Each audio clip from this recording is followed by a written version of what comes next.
మామయ్యకి మాట ఇచ్చాను. ఈ రోజు అమ్మాయి మ్యాటర్ సెటిల్ చేసేస్తాను. ఇప్పటికి 100 సార్లు చెప్పావు. వెళ్లే పని అలాంటిది, అందుకే మళ్ళీ మళ్ళీ చెప్తున్నా. సరే నడు, నేను వస్తాను. నువ్వు వస్తే నన్ను వదిలేసి నిన్నులో వచ్చేస్తుంది.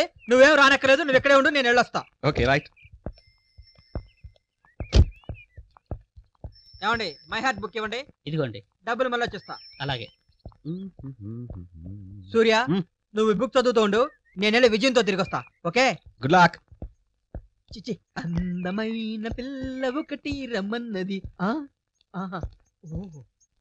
ఎక్స్క్యూజ్ మీ, ఈ కర్చీఫ్ మీదేనా? ఏరా, ఏం పని పాట లేదా? ఉదయం నుంచి ఎంతమంది ఇస్తారా కర్చీఫ్లు? ఎంతమంది ఇస్తారా?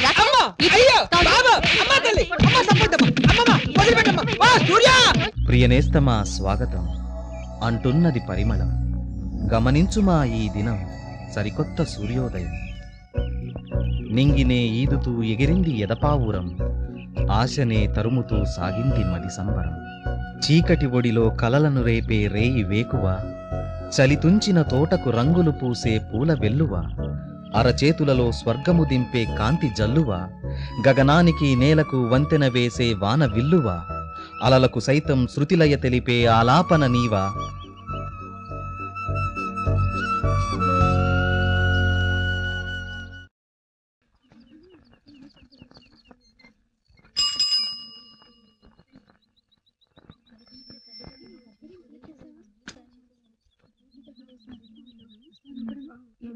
Letters madam. Mamata madam. Okay madam. Girija, ఇదిగో లెటర్స్. Coming sir. ఇది నువ్వు చూడు. ఇది వినండి. ప్రియమైన గిరిగారికి, మీ కవితలంటే నాకు ఇష్టం. మీరంటే మహా ఇష్టం. అమ్మ బాబాయ్, మీరు కాదంటే నాకు కష్టం. ఆ తర్వాత మీకే నష్టం. ప్రేమతో సరళ. ప్రియమైన గిరిగారికి, నన్ను పల్లవి అంటారు. నేను మీ కవితలు చదువుతాను. మీ కవిత్వం హృతిక్ రోషన్ లా ఉంటుంది. ఓహో, భావం మహేష్ బాబులా ఉంటుంది. మీరు నా మైనర్ బాబులా ఉంటారని భావిస్తూ మీ పల్లవి. ఏ గిరిజా, ఇటు చూడవే. నీ కవితల్ని మెచ్చుకుంటూ మొత్తం 300 లెటర్స్ వచ్చాయి. కానీ ఇవన్నీ అమ్మాయిల దగ్గర నుంచి వచ్చినవే. నువ్వు అబ్బాయి అనుకొని తెగ ప్రేమించేస్తూ లెటర్స్ రాశారు. కానీ ఈ లెటర్ మాత్రం అబ్బాయి దగ్గర నుంచి వచ్చింది. పేరు సూర్య. ఇదిగో చదువు. ప్రియమైన గిరిగారికి మీ అభిమాని సూర్య వ్రాయినది. ఇంతవరకు ప్రేమంటే తెలియని నాకు మీ కవిత చదివిన తరువాత నాలోనూ ప్రేమ పుట్టింది. ప్రేమంటే తెలిసిన నేను ఏదో ఒక రోజు కవినవుతాను. కవి కలిసే సందర్భం వచ్చినప్పుడు మన తొలి పరిచయానికి ఈ ఉత్తరమే ఆధారం. మీరు రిప్లై రాయకపోయినా పర్వాలేదు, ఈ ఉత్తరం జాగ్రత్తగా పెట్టుకోండి. ఇట్లు మీ అభిమాని సూర్య.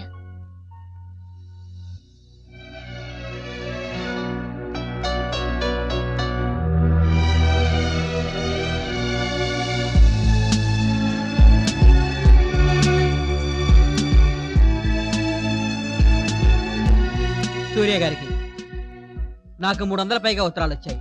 అన్ని లవ్ లెటర్సే. కానీ నా కవితల్ని అర్థం చేసుకుని అభినందనలు తెలుపుతూ ఉత్తరం రాశారే, మీకు నా ధన్యవాదాలు. మీ ఉత్తరం చదివాక నా కవితకు కొత్త అర్థం అందం వచ్చింది. ఆ నమ్మకాన్ని కలిగించినందుకు మరోసారి నా థ్యాంక్స్.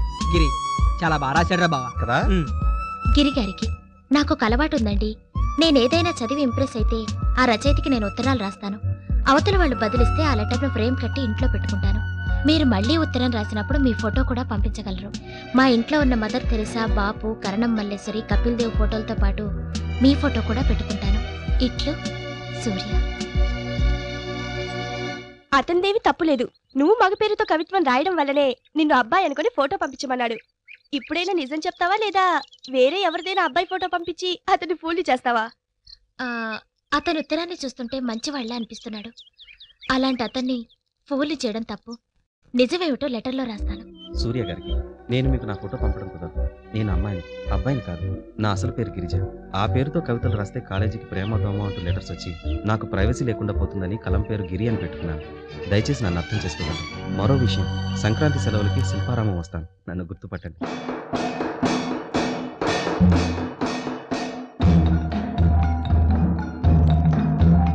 నిజంగా అమ్మాయి వస్తుందంటావా? రేయ్, అనుమానంతో నష్టపెట్టుకో. అంతేనంటావా? సరే పద.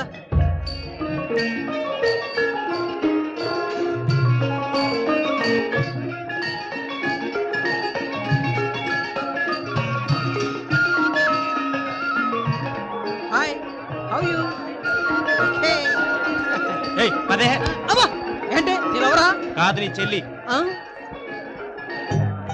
ఓ పని చేద్దాం, మెయిన్ గేట్ లో వెయిట్ చేద్దాం. బావా. ఆ.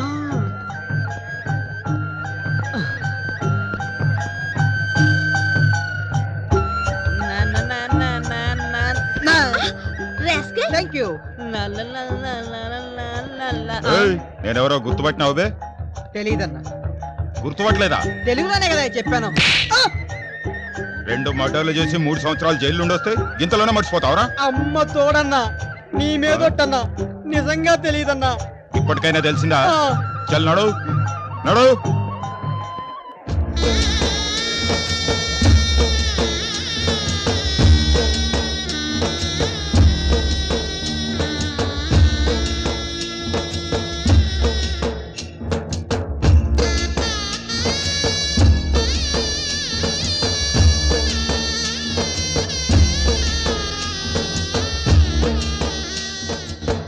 అంకుల్ అంకుల్, గాలిపటం చిక్కుపడింది, కొంచెం విడదీసివరా ప్లీజ్.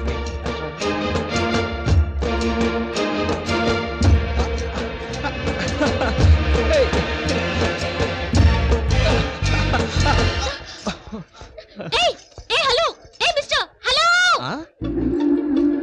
ఏంటండి ముక్కు తొక్కుంటూ వెళ్తూ కనీసం సారీ కూడా చెప్పకుండా వెళ్తారండి?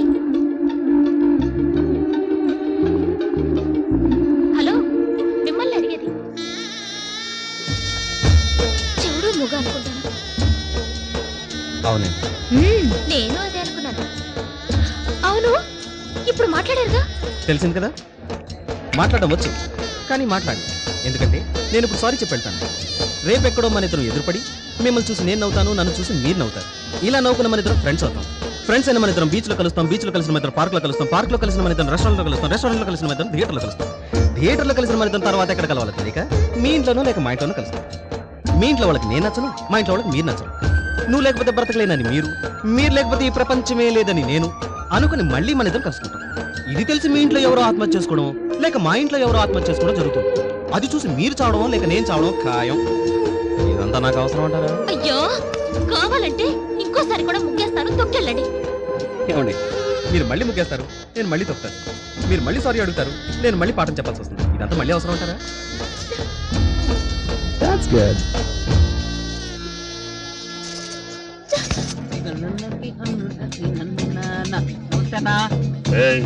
నేనెవరో తెలుసా నీకు? తెలియదంటే వాడు కొట్టాడు. నువ్వు నాకు తెలియపోవడం ఏంటన్నా? నువ్వు నెక్లెస్ రోడ్ లో 3 మర్డర్లు 6 రేపులు చేసి జైలుకెళ్ళి నిన్ననే కదా వచ్చింది. ఎరా, నన్ను చూస్తే రేపులు మద్దలు చేసేవాళ్ళ కనిపిస్తున్నానా? నేనెవరో తెలుసా నీకు? ఇప్పుడు ఎలా అనిపిస్తుంది? అనిపిస్తుందండి. ఏమని? పోలీస్ ఆఫీసర్ అని. బాగుంది. అదా, వావ్, గ్రేట్. ఏం తమ్ముడు, నన్ను గుర్తుపట్టావా? తెలియదంటే ఆడు కొట్టాడు, తెలిసంటే ఈడు కొట్టాడు. ఎందుకో తెలుసుకో, చేతికో ఓ డైలాగ్ తీసుకుంటే పోలా. ఎక్కడో చూసినట్టుందన్నా. ఓకే, వెళ్ళు. ఇతను జెంట్మెన్ లో ఉన్నాడే, పాపం ఎందుకు అడిగాడయ్యాము. అన్నా, ఓ అన్నా అన్నా అన్నా అన్నా, ఆగన్నా. ఏం తమ్ముడు, అసలు ఎవరన్నా మీరు? ఎక్కడో చూసినట్టుందని పెద్ద బిల్డప్ ఇచ్చావు. తెలిస్తే తెలుసు అని చెప్పు, తెలియకపోతే తెలియదని చెప్పు. Double game ఆడొద్దు.